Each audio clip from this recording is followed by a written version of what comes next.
So can I ask John and Malcolm to kick us off, and I will put my camera and my mic off for the moment. Thank you. Thank you, Chris. It's a real privilege to follow you, and I'll say something about that at the end. I had the privilege of serving as the founding chair of Friends of Ibba Girls School from 2011 until 2020, 9 years, after which I was moved onwards and upwards to be one of FIGS vice presidents. I should point out it was a vice president of FIGS, not of South Sudan or even of America. I'm doing a double act with my friend and long-standing colleague and partner Malcolm Warby.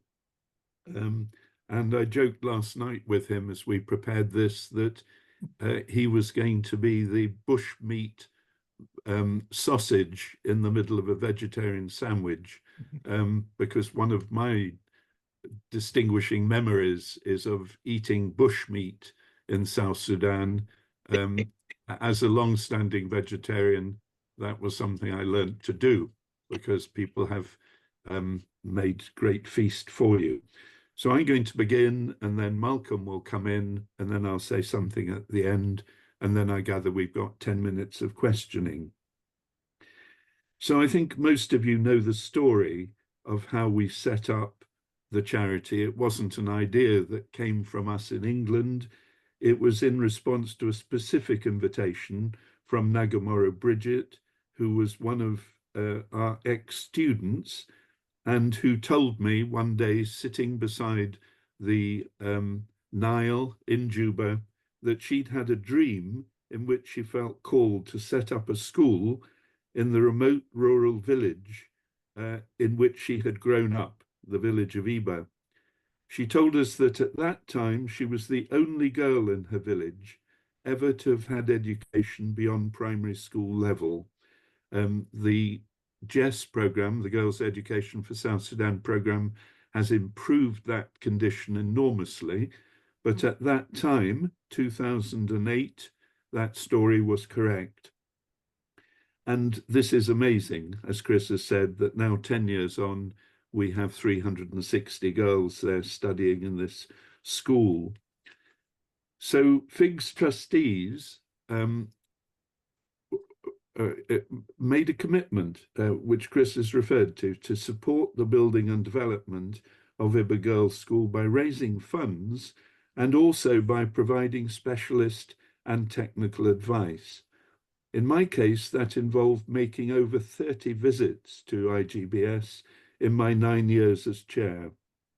It was a very close, hands-on partnership between us as we worked together as a pioneering team to try to translate the founding dream into practical built reality.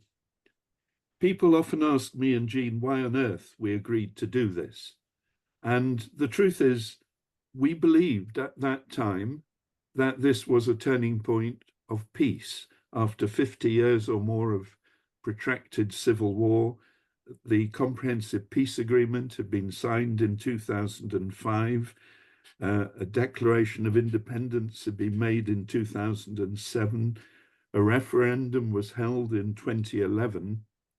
Incidentally, I remember the pride people took in Ibba in going to vote. They had never voted before in their lives, and they had a mark on their finger to show that they had voted. And of course, the results, the first results were that it appeared that 110% of people had voted for independence, something that we may expect to find in other voting in the future. But of course, we very quickly discovered that that was a very fragile piece, and the opening of the school in 2014 had to be postponed by a month because internal civil war had broken out again, and the school had been expected to start in February 2004, but actually the opening was postponed until by a good month or more. So right from the beginning, it was a school set up in an area of conflict, but as Chris said, with a commitment to try to fulfill that dream. Well, the other part of the story is much more personal than that. I'd been involved in doing lots of work in many different countries, including in South Africa, following the transition to a post-apartheid government, and had learned how to say no to impossible requests. So why did we say yes to work with Bridget and the local community in this much more fragile area? And some of that is personal. I myself was born in the then Belgian Congo, later called Zaire and now the DRC. And I spent my first 6 years of childhood there. My parents were Plymouth Brethren missionaries. My mother was a nurse and midwife. My father was a carpenter. And we lived in a remote bush village of Loto on a campus unnervingly similar in size and design to IGBS, about 1,000 acres.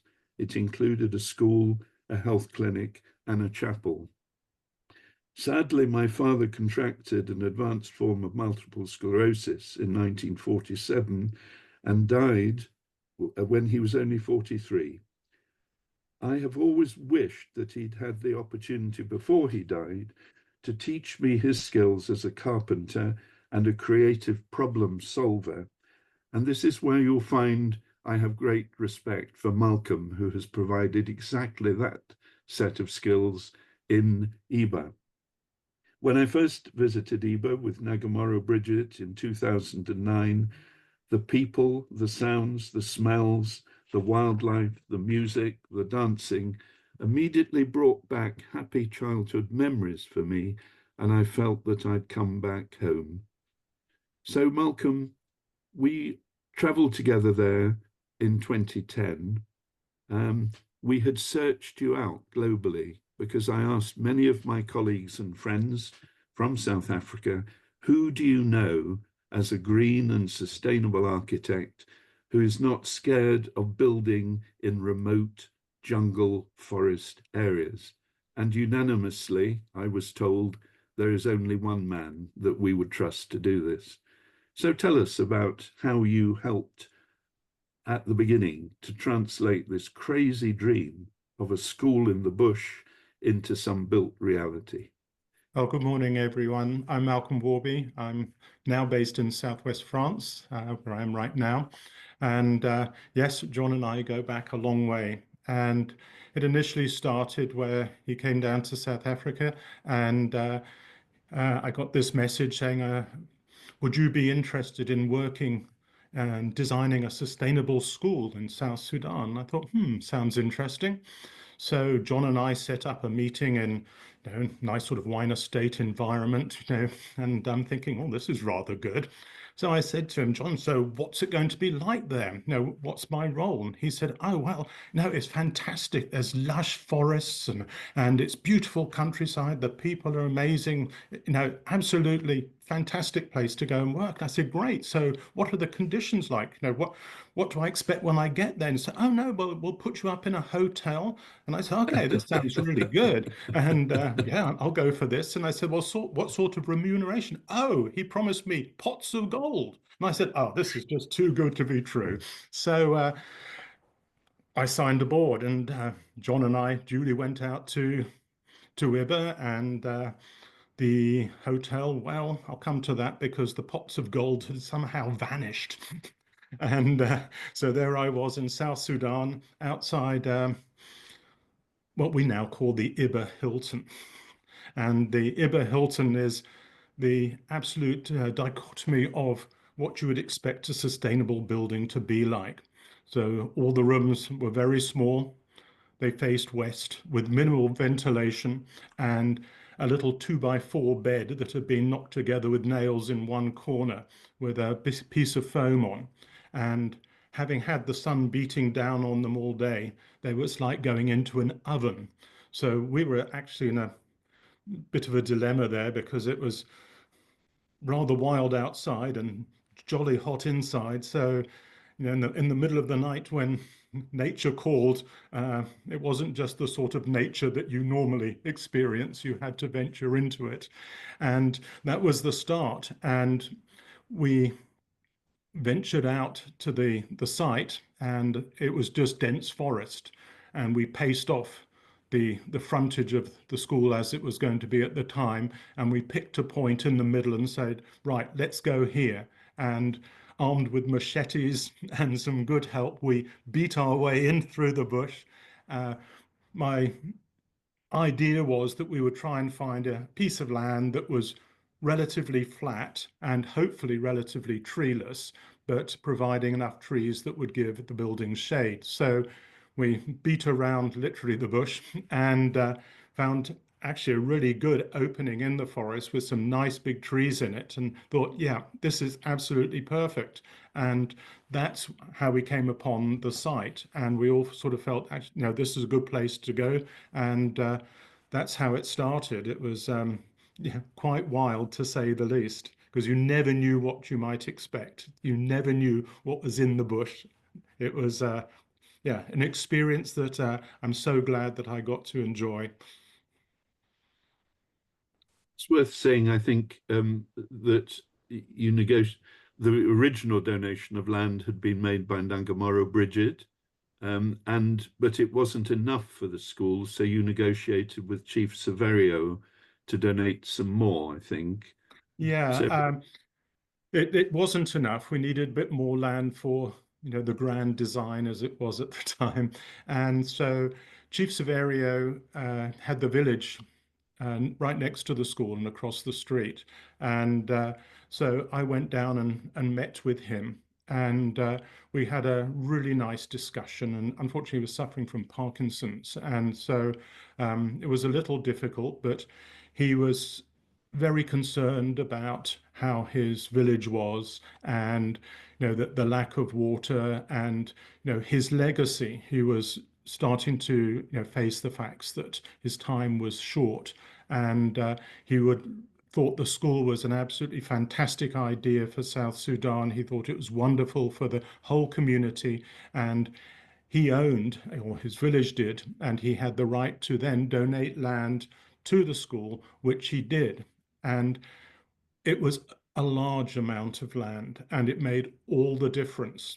And as a, a gesture of thankness, I arranged so that a solar borehole would be put close to the village, so the ladies of the village didn't have to walk close to 2 kilometers to get water and come back.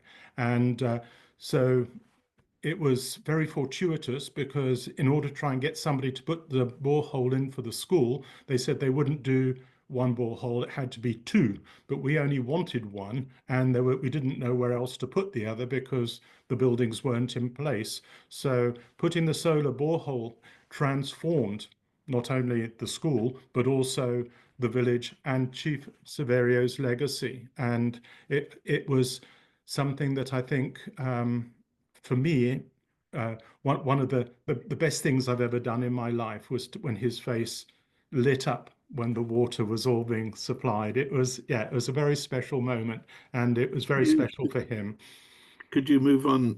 I mean, it's a lovely moment. Could you move on and say about the underground work and preparation that had to be done, getting water in there for a school, getting cesspits in and sanitation, and also safe buildings? Move on to that early period before the school could actually open to receive pupils, students, and Well, our biggest problem really was getting electricity in there, and so trying to find somebody who could provide solar power to power everything which we needed to have done. We needed to find somebody. We actually ended up with someone from South Africa, because that's the actually, funnily enough, the closest and cheapest place we could get somebody in, and they arranged to do that, and that then enabled us to get the school going. So we had power for, you know, machinery, for example, things that all the builders needed in order to be able to not only clear the land, but, you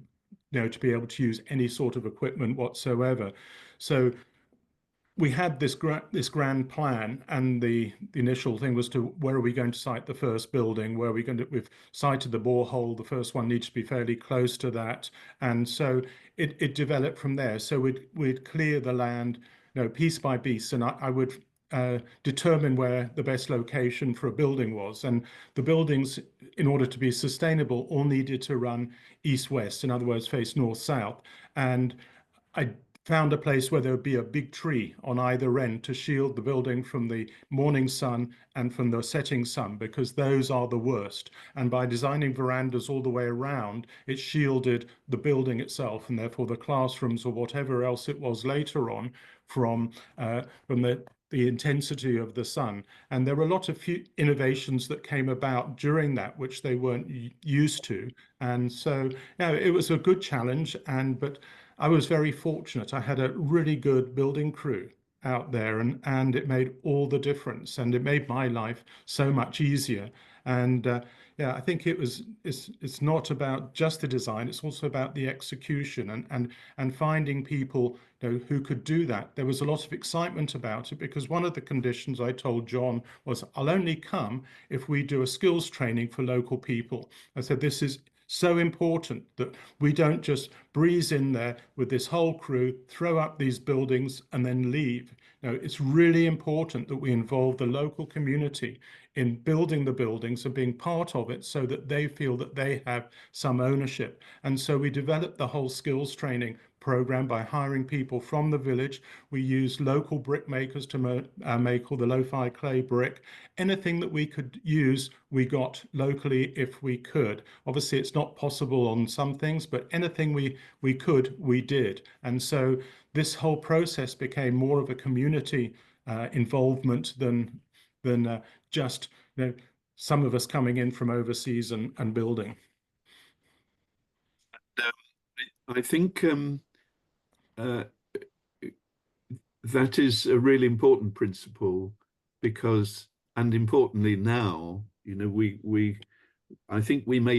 I personally feel I made a number of mistakes coming from this missionary background, thinking that we were the answer to the problems there. And you challenged and corrected that. And we did build up this idea that there must be an upskilling apprentices. It made things slower. But you also insisted on some basic standards that made buildings safe. So could you say something about that, the battle around the ring beam? And can we, John, Malcolm, can we do that relatively quickly, so that we can then answer any questions? I'm hoping either Teddy or Jonathan will then read out any questions that are in the chat. Thank you. No, that's fine, Chris. The big things were having sufficient foundations for the buildings, making sure that all the reinforced concrete was done properly. And it's all a bit of a joke, but making sure that they had a ring beam all the way around the building, so that in case of any problems, and there can be, that the structure would not collapse. Especially with minor earthquakes, for example, having a ring beam, which is fairly uncommon in Africa, especially in the early days. And then when they did do it, they used it as a lintel all the way around above doors and windows, which doesn't actually stop the roof coming down in case of problems. So there was an education from my side as well to the builders that allowed them to understand a little bit more about safe building principles.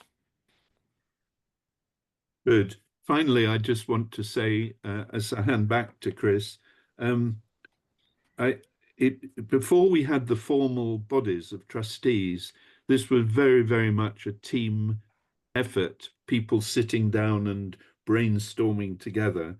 And some of those people are still there. Bishop Wilson Kamani, who's just been awarded a PhD and is going to retire. Father Stephen Kumyangi, who represented the Roman Catholic community. Pierre Philip was Minister of Education, but also part of the whole brainstorming. Sister Margaret Scott, we were sitting down, dreaming dreams and thinking how to implement these. And I think together we have planted a small seed which has taken root in very difficult soil, but yet will produce 30, 60, 100-fold for the benefit of generations to come if we can carry that vision forward. And I have great confidence in the new team, Chris, and the FIGS trustees, the IGBS trustees, and the Windle Trust International, who act as our partners and agents there to carry the dream forward. So, oh yay. Thank you very much, John and Malcolm. I'm afraid I'm struggling to see the chat, so I don't know whether there's one or two questions in the chat, or whether we should perhaps move on, if there's nothing major in the chat, to talking about the first steps in education. Obviously, what we've heard about here is how the school was set up, but at some point, as John said, delayed by the outbreak of civil war in 2013, the school started to take its first batch of pupils in early 2014, although not as early in 2014 as we would have perhaps wished. So my understanding is that we're now going to get a short video, and then I think we're going to hear from some of the very early teachers. So can I ask Jonathan perhaps to play the video in the hope that we can all both see and hear it? Thank you. Hello, my name is Paula, and I was the first co-head of Ibba Girls Boarding School. Hello, my name is Jamie. I was the business manager in that first year at Ibba. We're delighted to share with you some stories about the early days of Ibba Girls Boarding School. And for us, it was just such a spirit of collaboration and excitement of starting something new. One of the stories I really want to share with you was around enrolment day, when the girls arrived. It was such a long line of girls. It seemed like every girl in the county and even further were there with an eager parent to get enrolled. But sadly, we only had 40 spaces. I looked at this long line and there must have been over 100 plus girls of all sizes and shapes. Seemed like it was going out the gate. It was. And I felt so overwhelmed with the enormity and responsibility of enrolling only 40. Now, fortunately, most of the girls had been screened in the previous months for suitability. So we had about 20 girls enrolled and 20 available spaces. But we still had this huge issue of way too many girls. So I asked the school liaison officer about how to narrow down the line, and she said, "It's okay, let me handle it." So she then went outside and she shouted to everyone in line, "All those with breasts, you can leave." It was such a shock to me to reduce down by this way, but you know, it worked, and the line reduced significantly and the task was achievable. However, we could have easily have enrolled all of the girls waiting patiently in line for their turn. I don't think things have changed much. I think the desire for girls' education is still so strong and so needed in South Sudan. Now, those first 40 girls were supposed to be 10 years of age, but we had this range in height from about this small to about this high, and the girls were so strong and resilient. But one thing they did have in common was very little or absolutely no English.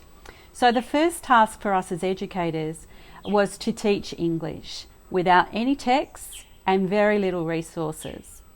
Now, the textbooks took a few months to arrive, but the girls did an absolutely brilliant job of immersing themselves into a really completely and foreign atmosphere and environment where things were just so different to what they probably were at home. But they were what we did is we put English signs everywhere, and we spoke English all the time, modelling how to speak English. And I think that's what helped the girls so very quickly learn English. The classroom was full of texts. It was. There were just pictures everywhere and sentences of English, and the girls really got to understand what it meant. The girls were so studious. that thirst to learn really struck us in the early days. And it became evident very quickly in the first few weeks when we realised that malaria was going to be an issue for the girls at the school. Many girls were coming down sick.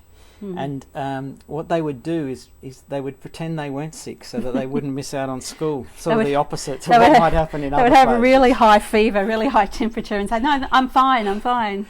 So, but as a result, it meant that their condition would deteriorate very quickly and they became very ill all of a sudden. Yeah. And at those times we had to round them up and make a run to the hospital clinic where they could get treatment for malaria. Sometimes that happened 2 or 3 times a day, and sometimes it happened well late into the night as well.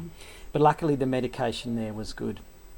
I guess the turning point for the malaria story at the school was through some collaboration with Solidarity South Sudan's agriculture project in one of the nearby villages. In Remenze.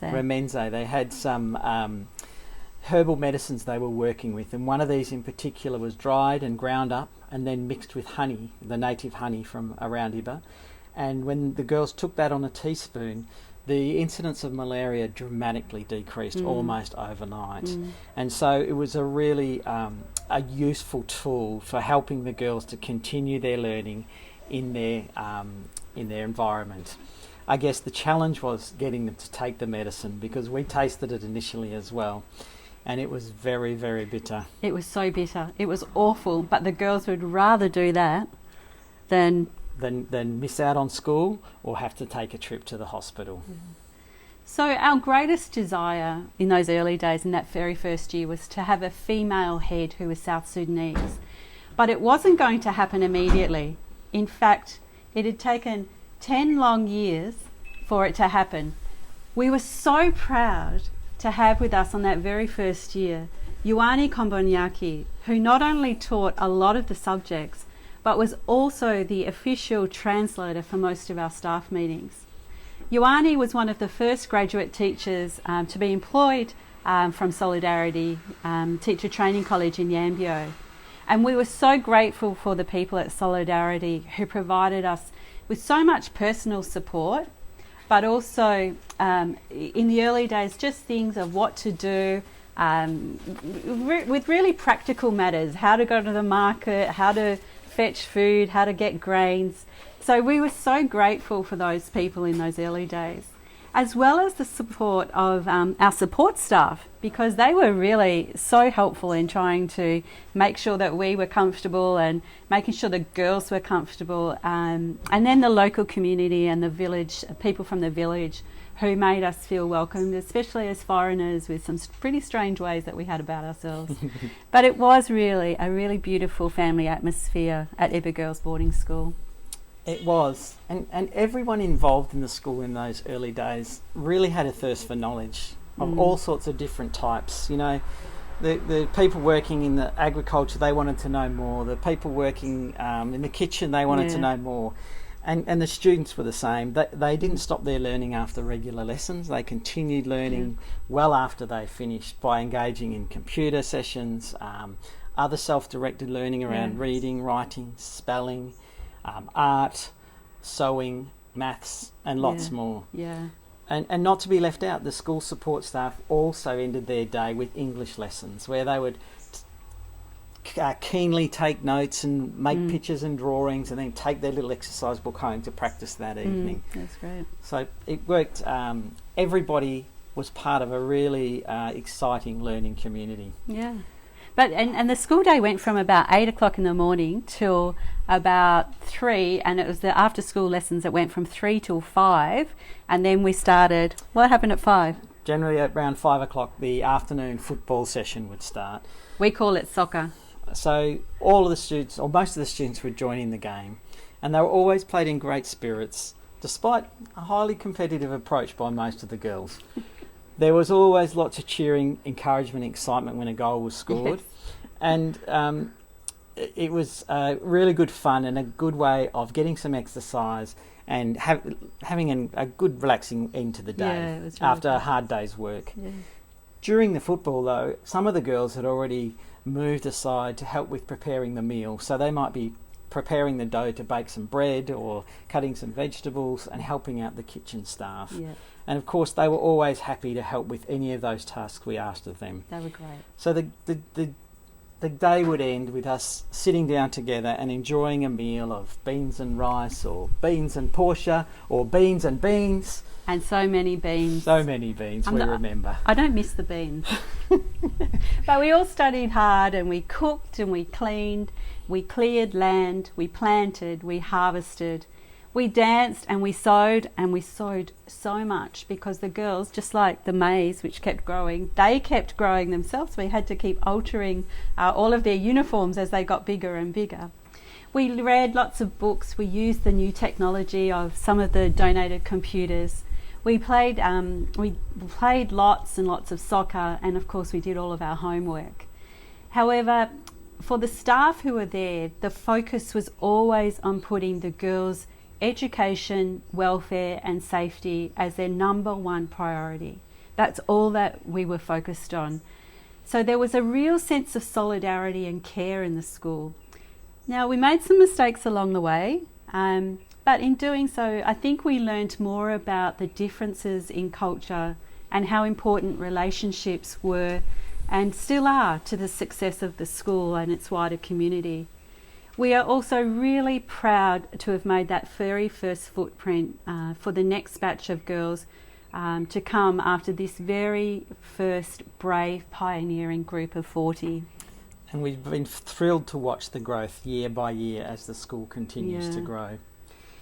When I look back and remember the girls in that first year, I was always struck by their strength, their physical strength and their mental strength. Now, of course, the school's motto was the pen and the hoe, and the girls were really involved in horticultural sessions at the school, and their strength was amazing. From clearing the ground to hoeing, planting, weeding, harvesting, they worked tirelessly with great strength to contribute to their own needs and to the success of the school.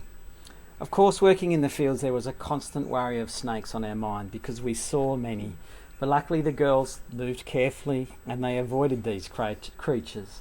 If they did see one though, they were pretty good with a stone and a quick throw to get the snake moving away. It didn't matter if it was on the ground or in a tree. Some of those girls are a really good shot with a rock. So yeah, very impressive. All of this work resulted in many successful harvests that contributed to the food for the students. Ground nuts, vegetables, pineapples, maize, moringa, many, many more grew so fast in the wonderful climate at Ibba. The crops grew so fast, it would seem like you'd walk past the maize in the morning, and when you came past them in the afternoon that day, they'd grow in inches that you could notice. Yeah, and we were so lucky to have people who were local who knew exactly what to plant and where to plant it. So and when. It sounds like we did a lot of agriculture and not a lot of teaching, but there was a lot of teaching that went on during the day as well. So don't be fooled about that. And at night, the girls would go to bed with their textbooks or with their books doing extra work as they went to sleep. We were so lucky to have that solar. Yeah. So our hopes and desires for Ibba have not changed. We still hope that the girls, no matter how long they spend at Ibba, are a gift to their communities, passing on the education, skills and hope to others in their communities, no matter where they are in the world. And of course, we still hope and dream of the time when an Ibba Girls School graduate becomes the first head teacher there. Our very best wishes to the students, their families, the staff, the donors, the trustees, all of the people working hard at Ibba Girls Boarding School. Congratulations on a very impressive first 10 years. Congratulations and all the best for many, many years to come. Bye-bye. Bye-bye. Thank you very much indeed, Paula and Jamie. That was absolutely inspiring to listen to that. And I'm so glad that you are somewhere here online today. So I'm Yohanes Mbonyeti, the first teacher of IGBS. I was employed here in 2014 when the school opened for its first time, with Paula as the co-head and Jamie as the finance manager. 14 girls were recruited to P4. Their ages were from 9 to 10 years old.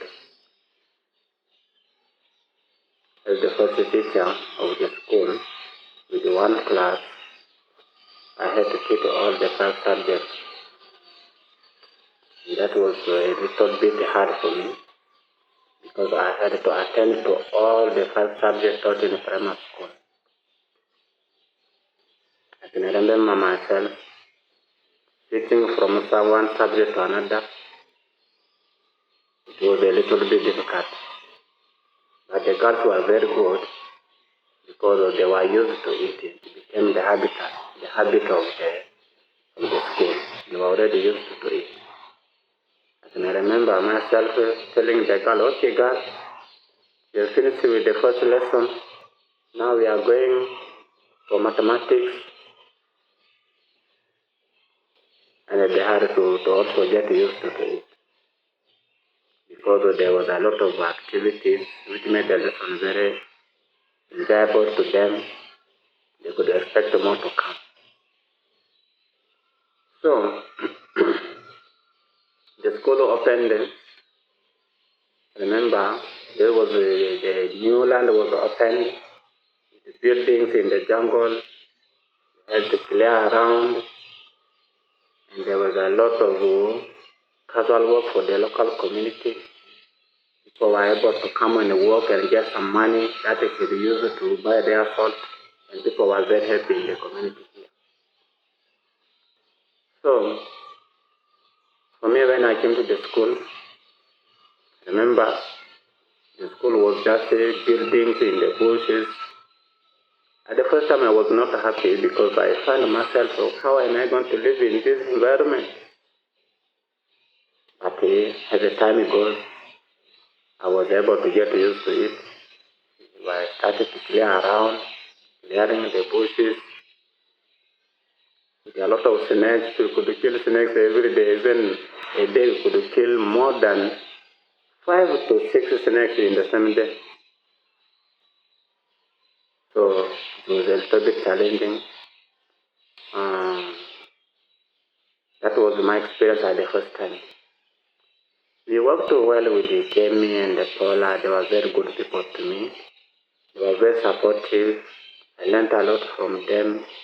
Their new skills, new way of teaching, because they were experienced teachers who were taught for many years.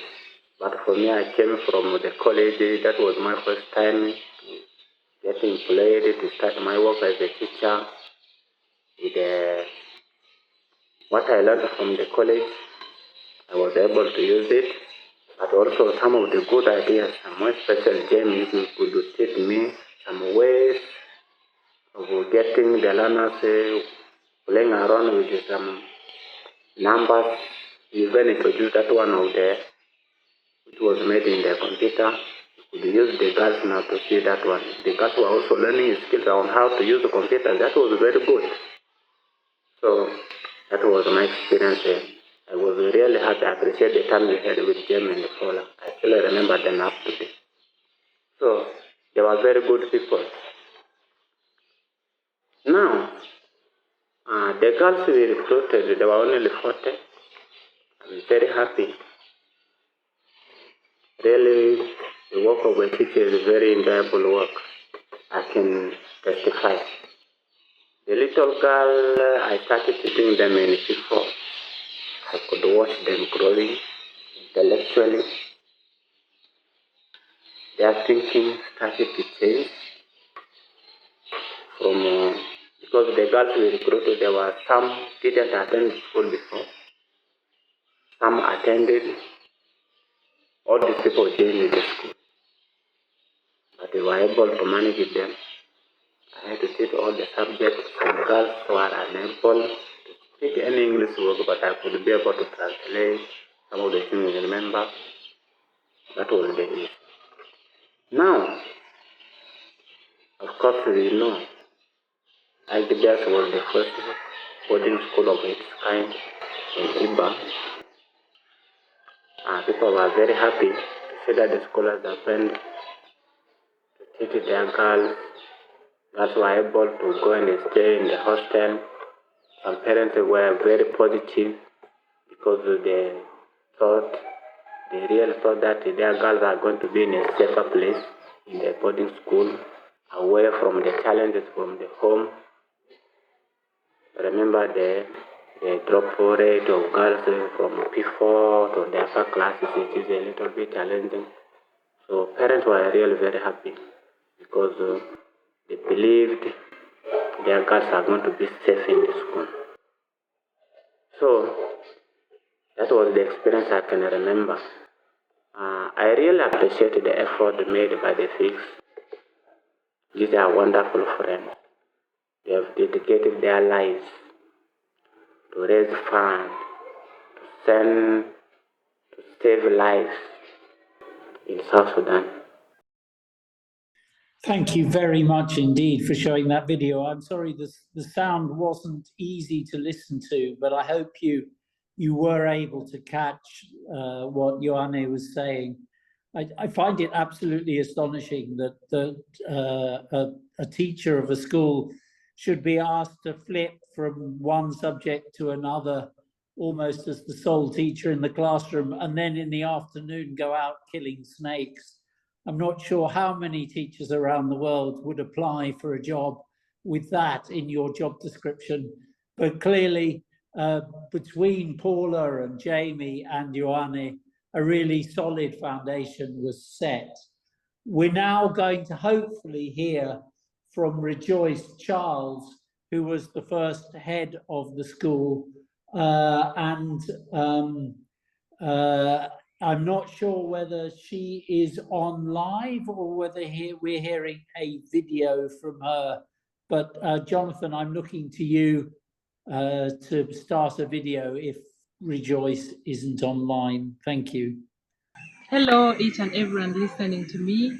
I'm by the name Rejoice Charles. I'm a pioneer of Ibba Girls Boarding School. I humbly take this precious moment to say thank you to each and everyone who have been donating for the school. So here I am today. If you have been donating for a girl, one of the girl is me. I joined the school when I didn't know how to speak in English. I couldn't write in English, but after joining the school, I gradually started to speak in the language so fluent. I started to write in the language.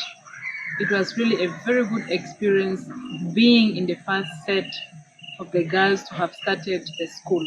I remember we were only 40, but now I believe the school has exceeded the number of 40. The school has really been a very good school, a school where each and every girl can get a quality education. I would like to thank you and to say it is with your effort, it's with your donations, that is why we are celebrating a 10 years anniversary today. It has really been a very good experience. I would like to share with you my experience in being at Ibba Girls Boarding School. I have been in the school since from the start, as I said earlier. I have been the school head girl for over 4 years. It has really been a very good experience. And being a school head girl at the school at Ibba Girls is not something easy. You have to apply, you have to go for campaign, you have to go for rally, you have to be nominated, you have to be elected by the students. It has really been a very big process, but I have to tell you that it has really been good that yearly I got a chance of being elected as the school head girl. It has really been a very good experience. In my being as a school head girl, I learned so many things. It actually boosted up my leadership skills. So I would say I have been able to be a good leader. I believe that is why I have served for over 4 years. So in being the school head girl, I took up the role of the school head girl. I just had to make sure that the school programs ran on all smoothly. I had to make sure that all the prefects played their roles respectively. I have to make sure that the coordination between the students and the school administration ran on well. I helped the school administration in facilitating some other things in between the girls, which couldn't bring the school administration from up to down. It has really been a very good experience for me to have taken up a big role like that in the school. So it really helped me to boost up my leadership skill. We have really benefited so much from the school. The school has really ensured that each and every girl who is graduating from there comes out with the best results. I would be sharing with you the experience. I would like to share with you the event where when we were actually completing our secondary education from Ibba Girls, out of the 10 girls who are supposed to come from the state, I am glad to inform you that 7 of the girls came from Ibba Girls Boarding School. It was a very good news. That is when most of the people now begin to realize the effort that the teachers have been making, realizing that Ibba Girls Boarding School is a place that offers quality education, that trains the girl how to grow up responsibly, academically, religiously. It has really helped us to grow up in different forms. The school brings up students from different places, different backgrounds, different tribes, different beliefs. But being an Ibba Girls Boarding School, we are all united. We are one people despite our backgrounds. The school has helped us to live loving each and everyone. Even our teachers do not come from the same place. They come from different places. So it has helped us to associate ourselves with people from different backgrounds, different places. This is a place where we all lived as one family. It has really been a very good experience in being in the community of Ibba Girls Boarding School. As the graduates, it is also a very good experience that 2 months ago, there was an outbreak of yellow fever. I learned that so many students who graduated from the school were collected, they were selected, they were called upon to go and create awareness in the community. They were called upon to go and talk to the community about the disease that actually broke into the community. So this is whereby most people, I myself started to realize that the school brings up people who are capable. So in most cases, our capabilities are not put down. Our capabilities are not being doubted. People trust in what we can do, which means the school has really educated us to the maximum. The school has educated to the extent whereby people trust that we can actually do better. That was absolutely inspiring. And sorry, I think I said she was the first head teacher. Of course, she wasn't. She was the first head girl of the school. And what a fantastic advert for the school and the success of the teaching staff and all of the people that have supported the school that she is today. So I'm really grateful for that video from Rejoice. We're going to take a short break in a minute, but I think we have online Honourable Pia Philip, who is still a trustee of the girls' school in Ibba and is also the State Minister for Education. Honourable Pia, are you online? Can we hear a few words from you for 5 minutes maximum, please, before we go into a short break, to give everyone a chance to get themselves a cup of coffee. Honourable Pia. Oh, yes, Ambassador. Thank you very much. I will be brief. First is to congratulate all of us, especially John and Jean, for the hard work, for the commitment, and for the support. And also to congratulate the girls in Ibba and the teacher and the community and the people of Western Equatorial State and South Sudan. Listening to where we have come from, it is very touching. But one lesson we have learned, looking back into 2014 when we launched the school, by then I was the State Minister for Education. So we got engaged as government and worked together with the community and also with Professor John Bennington and Jean and the team, those of Paula and Jimmy. It's good to see them again today. Just one thing really to share. Number one is we have learned that it is doable, that some of those important parts of our culture, our custom, that defines where we come from, can be engaged. For example, in Western Equatoria, in some parts of the state, it was difficult to send girls to school. But when this idea came and there was a dedicated school for girls, the appetite for sending girls to school grew every year. Every community wanted to take their daughters to Ibba Girls School. And so we also found that parents, including men, became so committed. They were able to ride bicycles for the whole day to come and visit their daughters. So it brought this revolution where there was a different thinking now that it is really important to educate girls. And so we have learned a lot. And to be honest, that learning is helping me in my current job. In South Sudan, currently I'm the Undersecretary of the Ministry of Peace Building. And I have learned that to move community from where they are to a new trajectory or whatever it is, it entails sitting down and having a conversation. It entails having, the right engagement and focusing on the pillars of the community. The pillars of our communities include our traditional leaders, includes our women, includes the young people in the community. So to drum that support, engaging the different pillars of our society gave success to Ibba Girls School. For our community to let their girls go and live somewhere, because the issue of boarding school, especially in a place like Ibba, was brand new.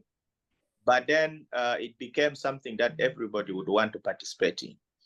Also, Ibba Girls has really put Western Equatoria and Ibba on the map of the world, from Australia to Germany to United Kingdom.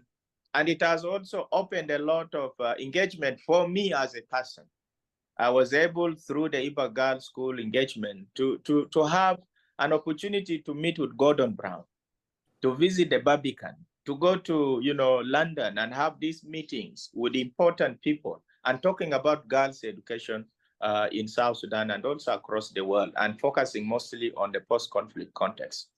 So today, I didn't know we were already making 10 years, but today we are celebrating 10 years. And I want to say thank you very much. And thank you, Excellence Ambassador, for your work in South Sudan, for the support, and also accepting to take a lead and make sure that this seed that has been sown can grow and make and give the right fruits to the people of South Sudan. I want to stop there and congratulate all those who participated, and especially say a big thank you to Professor John and Jean for standing with the people of South Sudan. As I always say, we did not choose to be here, but our past has made us to be here. We can only hope to move forward, and we cannot move forward without a bigger portion of our community, the women and the girls. And this is why Ibba Girls School becomes very important in supporting the moving forward of the Republic of South Sudan. I thank you all for your attention. Thank you very much indeed, Honourable Peer. That was an ideal way in which to move from the first half of our conversation today, which has looked at the past, to the second half of the conversation, which will start in about 7 or 8 minutes, if we can keep our comfort break to 7 or 8 minutes to keep on track. So can I thank Honourable Peer and suggest that we pause, but perhaps everyone could leave their cameras and their computers on to ensure that we're all able to come straight back in a few minutes' time. So thank you very much for this morning and for the first half, and for reminding us of how far we've come, and also reminding us of the importance of the partnership between the people on the ground in Ibba, between the different communities, the trustees on the ground, and FIGS itself. So thank you, and I will see you again in a minute. Thank you. Thank you for all those that participated in that previous discussion. I think it's been fantastic that we've been able to recognise the work that went into setting up the school. And perhaps more important than the work actually was the vision, which we heard a lot about. I know there are 1 or 2 questions in the chat, particularly for Malcolm and John at the beginning of the establishment of the school. And I think maybe in this session, we could try and answer those questions if they haven't been answered in the chat. We were supposed to hear next from Dr. Kuyok, who is the Undersecretary in the Ministry, the National Ministry of Education in Juba. And I was hoping that this would be another opportunity to recognize the importance of the partnership that we have built up between the school and the Ministry of Education at a national and a state level, and also then to sort of recognize that that is an ongoing partnership. But I'm not sure that we're going to be able to hear from him because I'm not sure he's online. So maybe first we can go to the current head teacher of the school, who was until earlier this year the deputy, but has been recently confirmed as our new head teacher. And I think that Jonathan has another video for us. Greetings from Ibba Girls Boarding School. This is the current head teacher of Ibba Girls Boarding School, Rita Akelo. I appreciate every effort from UK towards the school. I appreciate FIGS for their countless support towards the school to ensure that they transform the society through education. The question has been running in my mind, what next for the girls after finishing Senior 4? The girls successfully go through the 9 years in the school, but after Senior 4, they become, I'm sorry to use this, they become not of use because they don't have any profession. They are not professionals. I would urge if a program would also be there to cater for the girls after the Senior 4. Or, alternatively, we could have vocational training within the school that could equip these girls with the skills.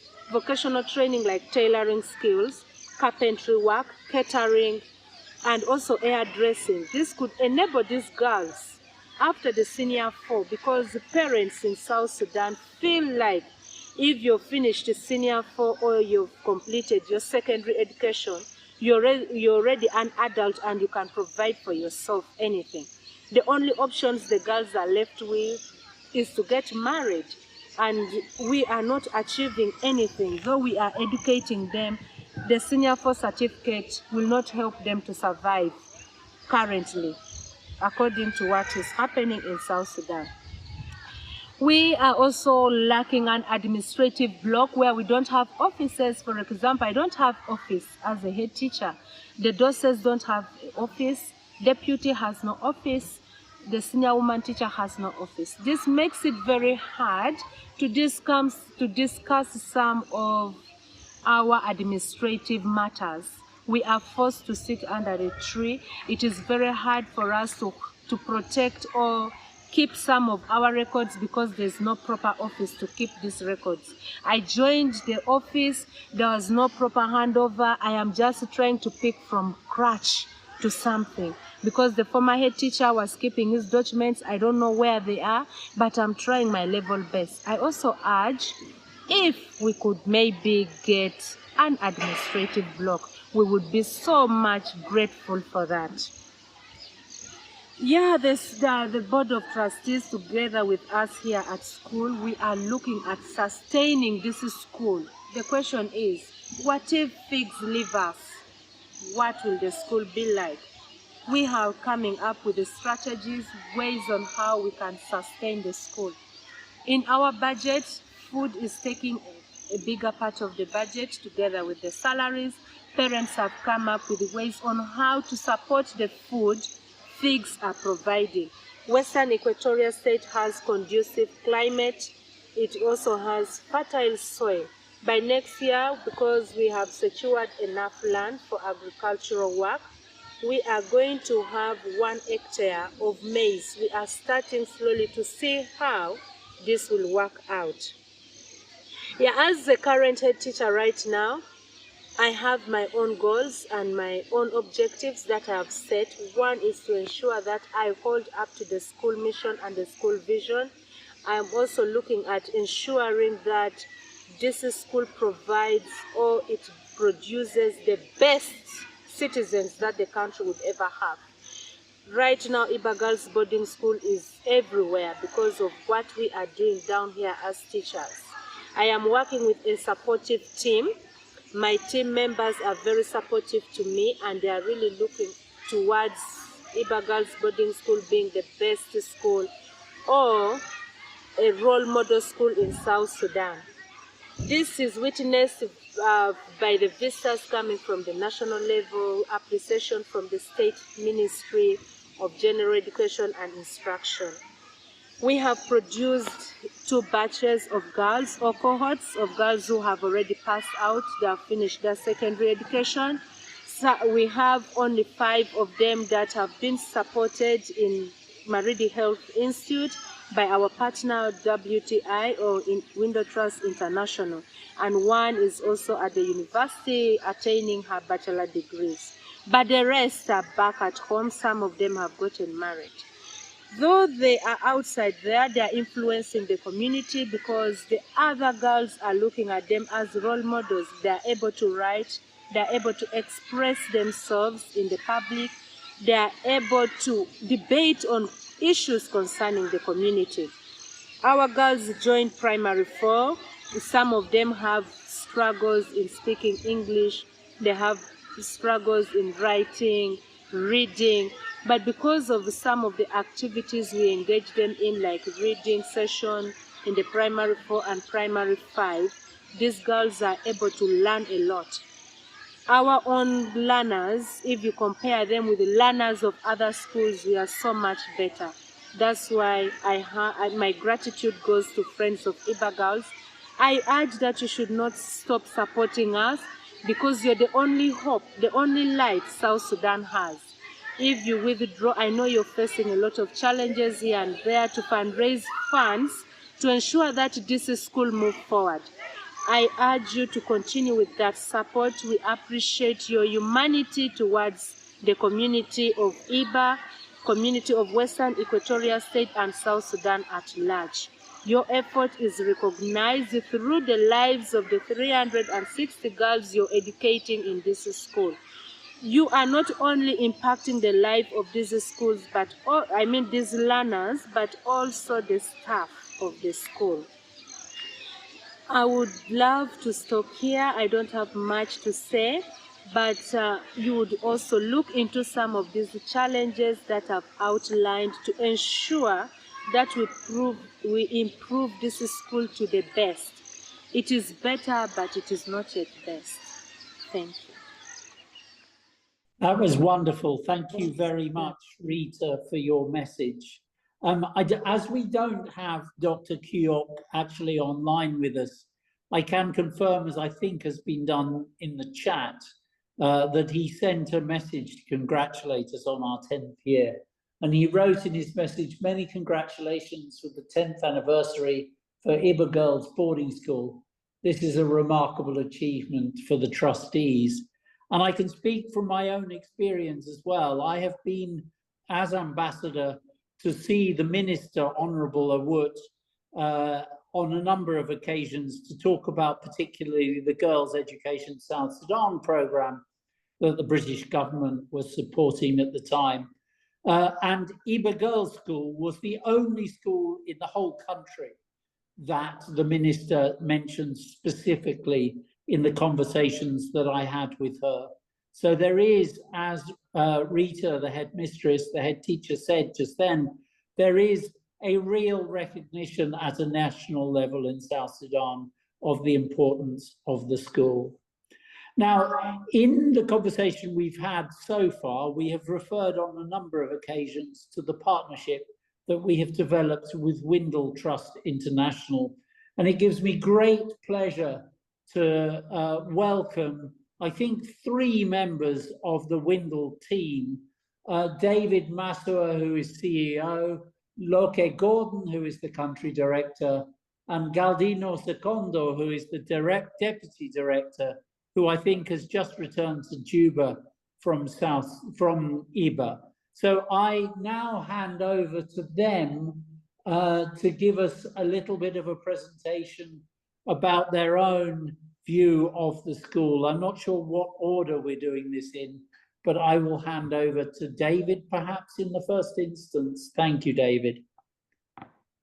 Thank you very much, Chris. Thank you all for today's webinar on this celebration, 10th anniversary of Ibba Girls Boarding School. I've seen a chat about our role in Windle Trust. Maybe to start with, we have been involved with Ibba Girls School for very many years, I think probably from 2016. But at that time, our role was mainly money transfer agent. I think Professor John and Professor Jean will agree. We are like money transfer agent. Money is transferred from the UK to Windle Trust. We go to the bank, we withdraw the money, we put it in an envelope, and we give it to a pilot, MAF pilot, Mission Aviation Pilot, Fellowship pilot, and the pilot flies to Ibba and meets the head teacher, whoever from the school, and they collect the money from the airstrip and take it to the school. So we did that work for 8 or so years, just making sure that the school could continue running smoothly. But as Jean dropped in the chat, we are an educational charity, headquarters based in Oxford. We are part of the FCDO, Foreign and Common Development Office, Girls Education South Sudan project. We've been doing that for the last 13 years, 11 years in South Sudan. We do teacher training, we do scholarships, we do English language training, quite a lot of work across the country. And our most recent innovation is the Accelerated Second Education Program across the 10 states and the 3 administrative areas in South Sudan. As I said, we're an education charity. We don't do anything else. We only do education. So Ibba is very close to our heart. I've talked to Professor Jean and Professor John several times. Even if we were not directly involved in running the school, Ibba Girls is very close to our heart because we know what it's doing in Ibba. Personally, I've been there several times. This year I was there in February, meeting the people in the state, in the county, Ibba County, meeting the commissioner, and was able to meet the teachers in the school and the girls. So I try to do that all the time. But of course, Loke in Juba and Galdino, we have a visit in Ibba almost every term. When the parents are coming to visit their students, one of our senior teams or 2 people go there, meet parents, meet the students, meet the administration, and work out on how the school is running. Maybe just to answer a direct question that was posted on the chat. In 2022, a conversation started between Windle Trust International and FIGS about the possibility of us getting involved more than just transferring money. About Windle Trust becoming a management agent on behalf of FIGS on the ground, managing the day-to-day operation of the school, of course, working with the IGBS trustees, and ensuring that the school is run properly and professionally, managing the staff, doing procurement for food and drug, medicine for the school. So that discussion went on. And by early last year, we signed an MOU. We first signed the MOU with the Ministry of Education because the Ministry of Education got involved. And we signed an MOU with the Ministry of Education and Friends of Ibba Girls School in the UK about our role, because we have an MOU with the National Ministry of Education about our own work, but this was a special project to run Ibba Girls Boarding School. So we signed an MOU with the Undersecretary and the Minister in Juba. And then in March last year, we signed another MOU with the Chair of the Board, the former Chair of Board, Dave Lewis, on our different roles, ensuring the school is running properly, ensuring that we have the teachers in place, ensuring the children have the food, they have the medicine, ensuring that the school property is kept properly, and of course, working closely with the National Ministry of Education. So that's the role we've been performing since last year. And of course, we have learned along the way a lot of things on how the school should run and going forward. And we have told Professor Jean and Professor John before and other trustees that this is the only project we run in South Sudan that takes a lot of our senior management time, because your ear has to be on the ground. You have to know everything, whether you're listening from the community or you're listening from the teachers, or the politicians are calling you and asking what is going on here. So all of us are heavily involved. That's why Galdino has to go 3 times a year in the school. Every school term, he has to be there, most importantly, ensuring that the IGBS trustees actually meet, the local board actually meet, they make decisions, and when they meet, they have to meet the parents. You have heard in the video, Rita is talking about sustainability of the school. That's our initiative, working with the parents, working with the IGBS trustees to ensure that we think about the school for the future, how it can operate in Ibba with local support. And we don't want people in Ibba to think FIGS will continue giving thousands of pounds every year. The question is, I sat with the commission and his team in February this year. I asked them, if FIGS says there will be no more money, what is your plan? And everyone basically went blank because they have never thought about it. They thought FIGS will be there forever. So the discussion is going on, but as probably John and Jean and the trustees who have been here for long and the people who have been involved in the school for a long time will appreciate it will take people in Ibba a little bit of time to get involved in terms of actually putting some investment on their own, thinking about the sustainability of the school. Rita has talked about land. Of course, we sorted out the issue of the land last year. The school now has a proper documentation about the land, but the community has offered another 200 acres of land for agriculture because we think we can actually produce food. 200 acres, 200 acres, the school can produce its own food, because food and paying teachers' salary is so far our biggest budget item. If we can knock out food, and maybe we'll deal only with paying teachers' salary. But that needs a lot of investment, a lot of thinking into this to ensure that the school can, in a way, self-run, but that will take us a little bit of time. I want to maybe ask if Galdino can come in because he just returned from Ibba on Tuesday after the big celebration. There was a big celebration in Ibba, the 10th anniversary, which was really good, having all the parents and the community leaders involved in the celebration.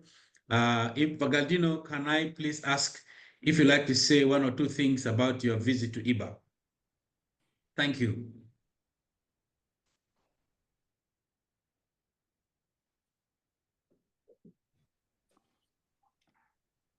Galdino, I think you're on mute. Thank you. Welcome, Galdino. Thank you for joining us. You're welcome. Yeah, on Tuesday this week, I returned from Ibba. I basically went for a number of reasons, including the celebration itself. But most importantly was to participate in the IGBS Board of Trustees meetings and other governing bodies, the BOG and the PTA. And also we were recruiting the senior members of the team, the director of studies, and for both secondary and primary sections. So yeah, I participated in I was privileged to have been part of the celebrations, which were very well organized and very colorful. I came into direct contact with IGBS basically last year when I joined Windle Trust. And my first visit to the school was actually this year in February. And since then, I've visited the school for, I think, 4 or 5 times now, supporting the management and addressing some of the challenges and helping to set the direction forward for the school. I'm happy indeed. The first time I was in the school, I said, wow, it's a miracle in the jungle. I mean, somebody quoted that. I didn't want to believe my eyes. I'm from Western Equatoria myself, but I've never stepped my foot in the premises of the school. This was my first time, although I heard about the school. So I was basically surprised. I mean, taken up off guard. I just didn't expect what I was going to see. So this has been a great, I think, a great thinking and a great dream for that matter. And thank you, FIGS, and all the founders and the supporters of this idea. We, as Window Trust, will continue to make sure that the idea remains alive. The school continues to prosper, to grow, and to expand. That is our dream. Of course, there are challenges. The head teacher has highlighted or outlined them. We continue to put our heads together to see how we can help to address some of the challenges. But a number of those challenges involve substantive investments in terms of money and other resources. So let's continue to think about that and see who else can help push us forward to set up the proper facilities that can continue to support the girls. I think I'll stop here and thank you for giving me this opportunity. My name's again Galdino Sakondo. Thank you. Galdino, that was inspiring, and I'm so glad that you were able to get down to the school to be part of the celebrations. I think earlier we might have seen a brief video of the celebrations, and I'm keen that perhaps at the end of this we can look at that again. I think we've sort of come to the end of planned interventions, unless Loke is there and wants to say something. If he doesn't, can we at least have another look at your glorious shirts, Loke, before we move on? So I'm conscious of the fact that a small group of us have done a lot of the talking. So perhaps we can, there we go, fantastic. Do you have anything you want to add, Loke? Or shall we give the floor to other participants to see if they want to come in? Loke. No, thank you very much, Ambassador Chris. I think David and Galdino basically has highlighted our role as a window in Ibba, and I think that is sufficient enough. Let's give chance to other people to, to input their ideas. Thank you very much, Chris. Thank you, Loke, and thank you for starting your video. So why don't we open the floor for sort of 10, 15 minutes to hear from anyone else, reflections on the past or what you've heard about the future of the school. The commitment from FIGS is to try and ensure that we continue to offer the 10 years of education that we've achieved now. I'm not sure that as a board we can take on providing tertiary education at this stage, even though obviously the point that the head teacher made about being able to provide continuity, being able to provide something beyond high school for the girls that are now graduating. I see David's hand. Do you want to come in, David? Thank you very much, Ambassador Chris, for it's good you've raised the issue Rita mentioned again about continuity for the girls. That's the concern of everyone. That's the concern of everyone. But I do not buy the idea that senior 4 is nothing. I don't agree with that. Let's appreciate that the children, the girls have been able to receive senior 4, finished secondary school. That's a very big achievement. That's a very big achievement. The girls are not the same. The girls are not the same in their villages. They are not the same with their parents. They are never the same. Most of them are even better than their parents just after senior 4. But of course, the issue of higher education is a challenge for South Sudan, and especially for women. We are trying to do our best. We are thinking. And the 5 girls at Maridi National Health Institute, we got a scholarship for them in the UK. And we got the money sometime last year. And in January this year, we selected the 5 and we placed them to become midwives, to clinical officers or nurses. the 5 who are doing the course in Maridi. And one, the one who's actually Rejoice, who spoke, the head girl in the video, is going to do a degree in agriculture.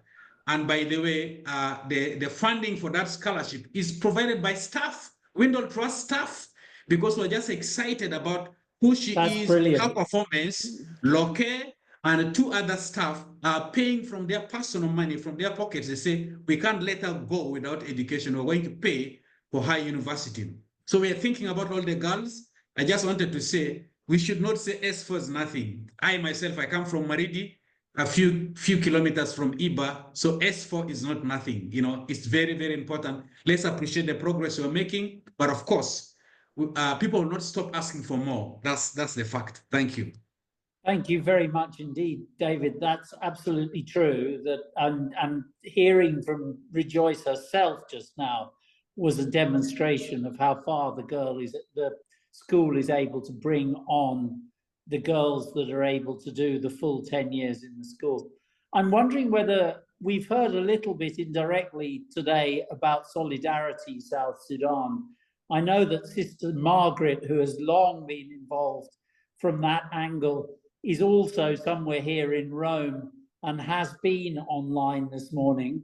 I wonder if she is still there and if she is able to give us any sort of inspiring words from the point of view of the sisters that form the majority of those participants in Solidarity South Sudan. Sister Margaret, are you there? Would you be willing I am here. to say something? Thank you. I remember back to the day where I met John Bennington and Bridget on the veranda in Remenze when I was living in that village. I remember well that day and them talking about, we're going to start a school for girls. Are you interested? And like, it's been wonderful to be have a little part in that, but also to see the progress and to realize that now girls are graduating from Ibba Girls Boarding School. And I agree with David. It's not the end of education. It's the beginning of something further.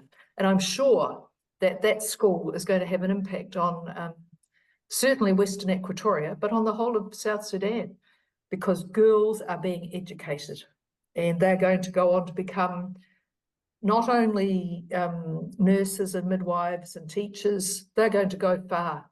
So I'm delighted with the progress, and I really appreciate John and Jean and all those in the UK who have, and other places who have put so much into the school.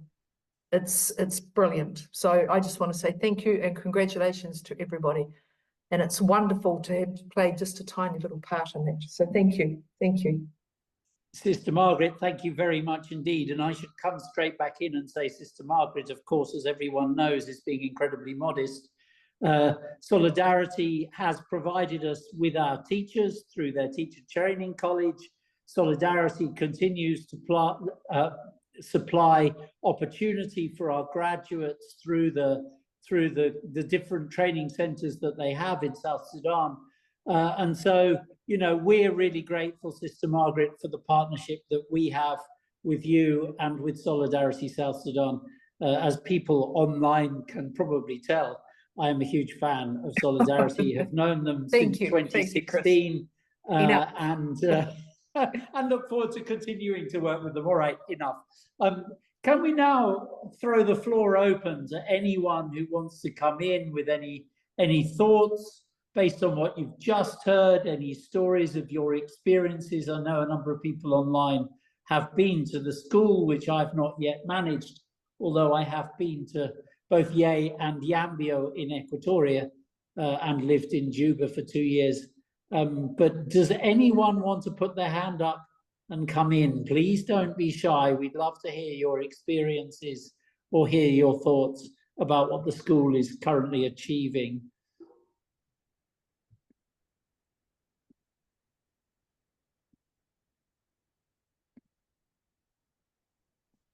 Stunned silence. Oh, Malcolm, excellent. Please do come in. And I think there was a question in the chat for you and John about the biggest surprise or the biggest challenge. Right. Well, I wasn't actually going to address that, Chris. I was actually having just listened to Sister Margaret, and I just wanted to add to it because Sister Margaret, for me, and what she did at Solidarity was an absolute inspiration.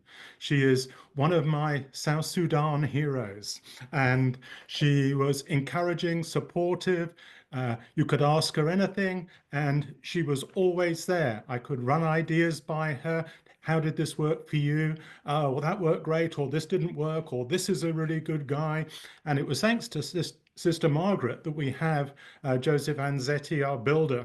And this guy, I mean, for me, he should be up near the top of all these things. He should have been here today because that guy, for me, has been the savior of getting the buildings done from a distance. He and I have a wonderful rapport. We've become friends through it all in a working way. He's totally honest, reliable, dependable, and without him, the buildings wouldn't be the way they are. His understanding of my vision and John's vision and Jean's vision, and it has just been excellent. So, and if it wasn't for Sister Margaret, none of this would have happened. And, every time I see her or used to see her, it was like, there's Sister Margaret. And and so it was so nice to see her again today. Margaret, thank you for everything you've done to help get the school buildings the way they are, because without you, it would not have all been possible.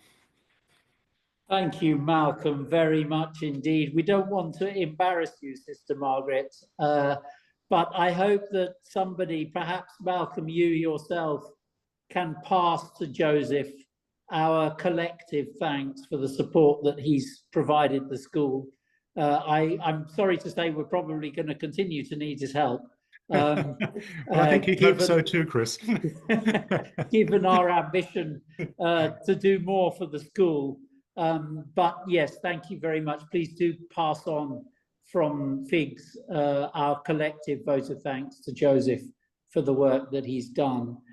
Does anyone else want to come in and add anything more about their impressions or thoughts from this morning, or their experience of dealing with the school or the board over the years?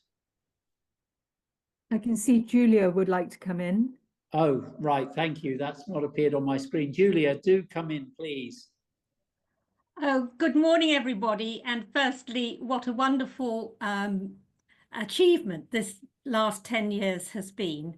I'm a trustee of FIGS, and also my role has been mainly to support the school in and develop the education aspects of the school.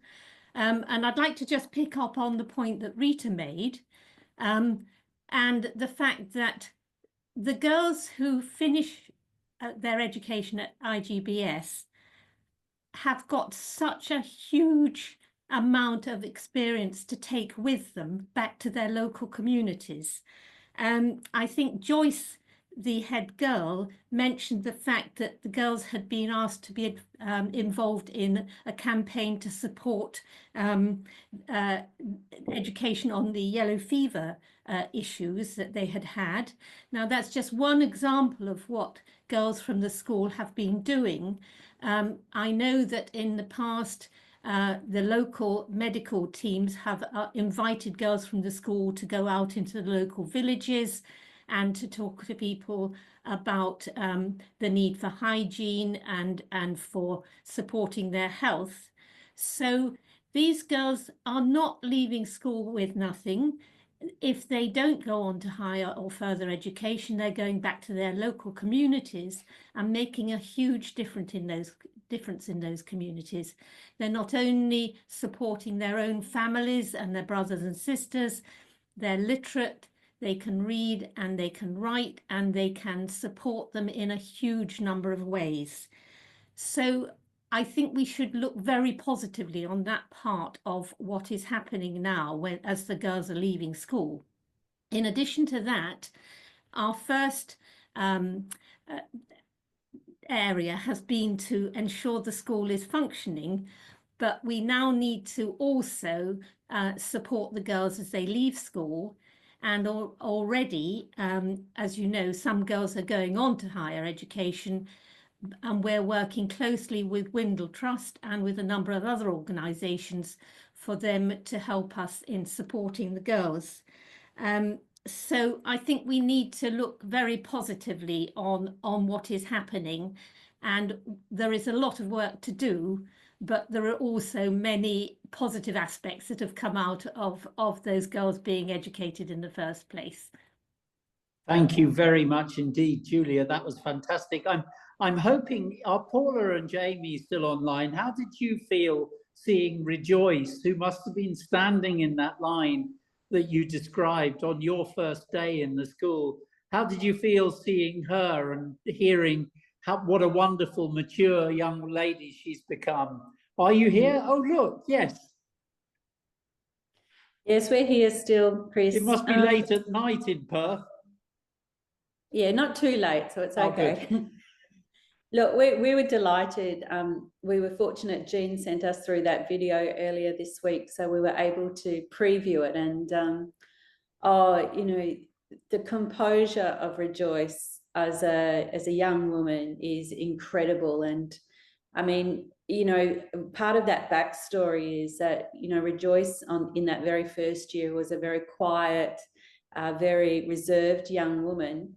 But she also had an incredibly big ulcer for the whole of that first year, like incredibly unwell physically. And, you know, not once did she complain. You know, she just endured what she did. And I think, you know, that first year, what we saw and now what we saw at the end is that, you know, her incredible endurance and resilience, but just the composure of being able to speak so eloquently and you know, good on the Windle Trust that they can see, you know, the potential for this young woman. It's what a great gift to her. And one other, you know, interesting little piece of, you know, information is that when we used to create that bitter malaria potion that the girls had for every day. With the honey? Yeah, well, her father supplied the honey. Her father was the one who supplied all of that honey. So as part of his school fees. So, you know, what a remarkable young woman. So proud to see her. Yeah, to represent and what a love she has for Ibba Girls Boarding School too. Really beautiful. Thank you. Thank you very much. That was fantastic. A question has appeared in the chat about Bridget Nagamolo, and I wonder if John wants to say a word about the role of Bridget Nagamolo at the beginning of the girls' school. You're on mute, John. Yes. Can you hear me now? Yes, we can. Thank you. There are certainly there are issues some of which are not for public discussion in a forum like this, but to generalize, I think it's true that we as white people coming in did not fully understand the complexity of the issues about culture, about land ownership, about leadership roles in that community.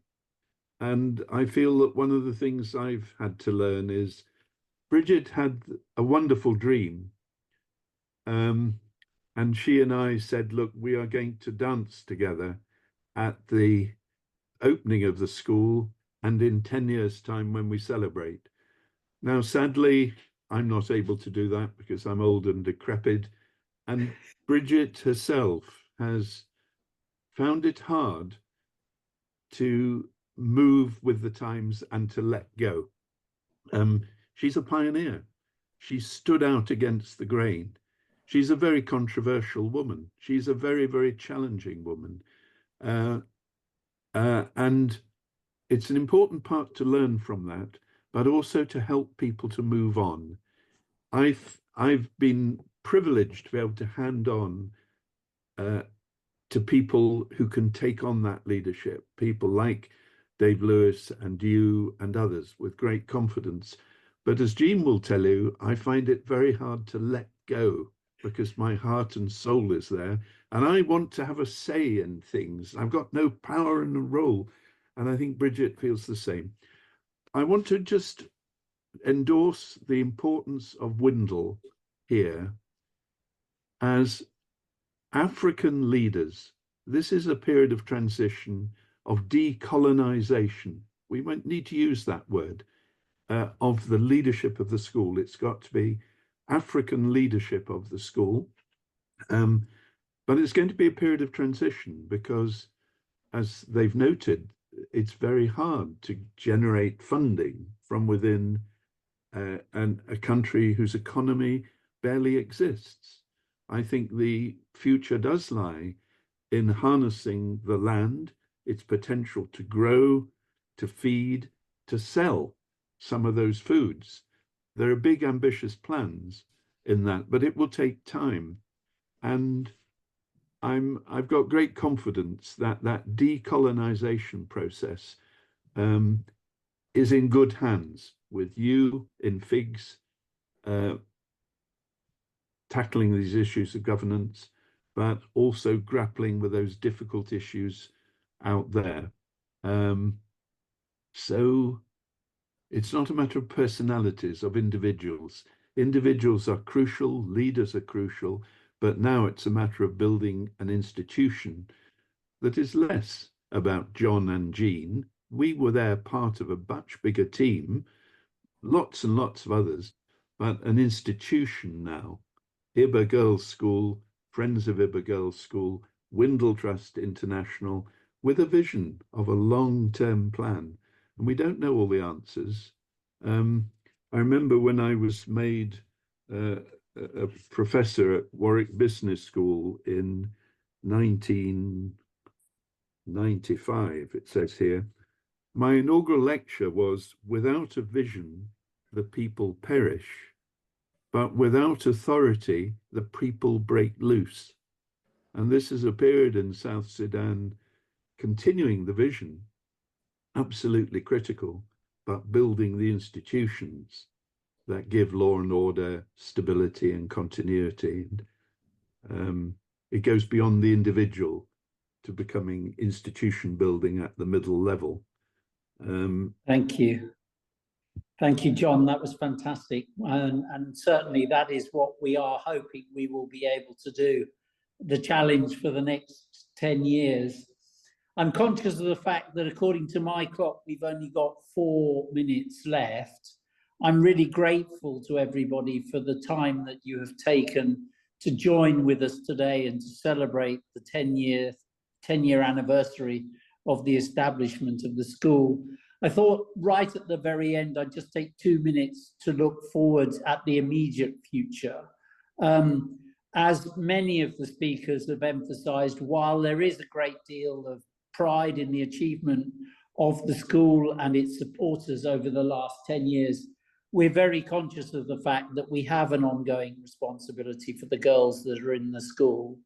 And in that context, in early December, we are running a Big Give program, as we have done in the past. Our ambitions for that program are even higher than they have been before. We have a promise of up to £70,000 worth of matching funding if we can raise £70,000 in the week between the 3rd and the 10th of December. We've got Teddy on board to help us run our fundraising program, but it would be absolutely fantastic to think that this year's Big Give can raise £140,000 for the school, and that in the context of the school that we're running at the moment, the school we reckon costs about £1,000 per girl to keep the school going. So £140,000 is slightly less than half of the annual budget that we need to be able to keep the school running. So if you are able to find other people perhaps that can contribute during the big to give, or if you're able to contribute yourselves, we'd really be grateful. So please do continue to talk about the school, continue to say that we are doing a good job if that is what you feel we have demonstrated this morning. Our fundraising team will send round more information on the big give effort that we're about to start. And the next thing we might be thinking about is legacy donations, which obviously we hope won't be applicable for some time to come, but we are hoping that people will feel able to leave the school a little bit of money in their wills as well. Do any of the fundraising committee want to come in right at the very end to add to that? Or Teddy, do you want to just introduce yourself as our chief newly recruited fundraiser? Yeah, I'm very happy to introduce myself. Hi, everyone. My name's Teddy. I joined FIGS maybe 2 months ago, start of September, it feels like. So yes. It feels longer than that, but then I only started in July. So I know, but I think I applied a month before and I'd done my research a month before. So let's say I've been invested for 4 months. But loads of work has been happening. There's still loads to do. Obviously, we will be running the Big Give campaign and lots of different things on social media and different various platforms. So, of course, we would always love if people could contribute. But if you could also just share the message as far and wide as possible, that has a massive, massive impact. And thank you. Thank you, Teddy. I'm wondering whether somebody from the fundraising committee, Jean, do you want to add a final word before we wrap up? Yes, okay. Well, first of all, I found it a really inspiring morning. I think the speakers we've had, their contributions and so on have just been amazing, and it's been fantastic to look back on actually more than 10 years, really, because it took about 3 years before the school opened to find the land, build the buildings, as Malcolm has said, and so on. In relation to fundraising, I think just to echo the thing about Big Give, we are very fortunate this year to have quite a big pledge has been put in, and that makes our target much higher this year than it has been in previous years. So we really want to spread the word and ask you to spread the word to see if you can find friends, relatives, strangers that you meet on buses, all sorts of people to try and get involved this year, because we know it's a much bigger, it's the biggest Big Give so far, and that's why we need to really widen our outreach this year for that 1 week in December, the 3rd to the 10th.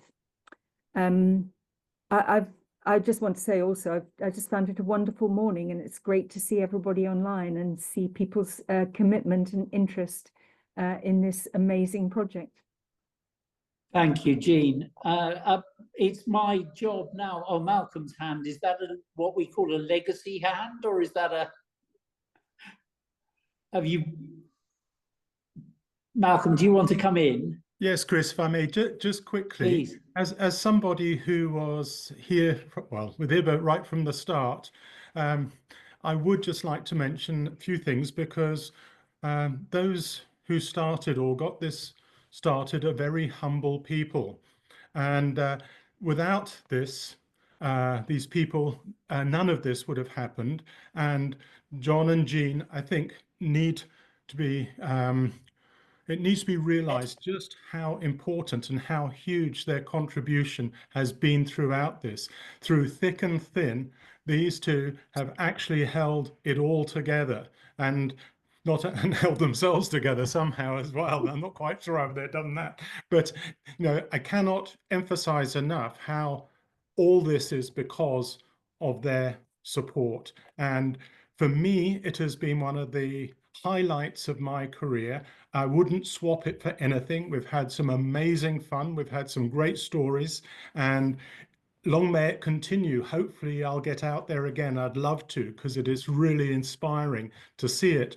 And I think also mention must go to Jamie and Paula as well, because they were brought into a similar situation and they faced a lot of adversity, and through their leadership at a critical time, it really helped me. It helped, I think, the school have a firm foundation to move forward. And I think one mustn't lose sight of all these things. And I enjoy Jamie and Paula because they had a braai. And so once I found out they had a braai, that's barbecue to everyone else, the next time I came up, I smuggled in some Springbok steaks from South Africa, and knowing that Jamie was an ace cook. So we had this most wonderful Springbok celebration outside with the barbecue, and of course John, being the strict vegetarian that he was, only had one bite, and we almost converted him. But there were also some really good times there, and I think the rapport between the core group of people was very important, and it was always very positive through thick and thin.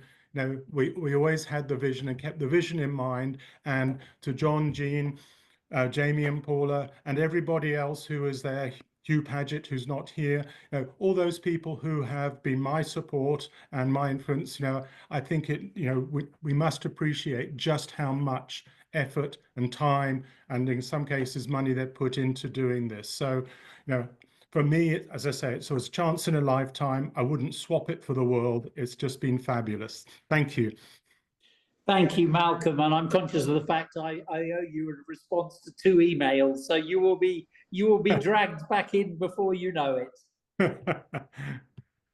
Ladies and gentlemen, it's been an absolute pleasure to talk to you all today. We are now beyond our time. Sadly, I'm going to need to duck out. I can leave the line open, or you can put stuff in the chat, or do get in touch with us if we haven't answered one of your questions by email in due course. I think I am now going to wrap up, if that's all right. I'm trying to look and see. I thank you all for your time, and I wish you a very happy Saturday. Thank you very much. Thank you. Thank you. Thank you Very much, everyone.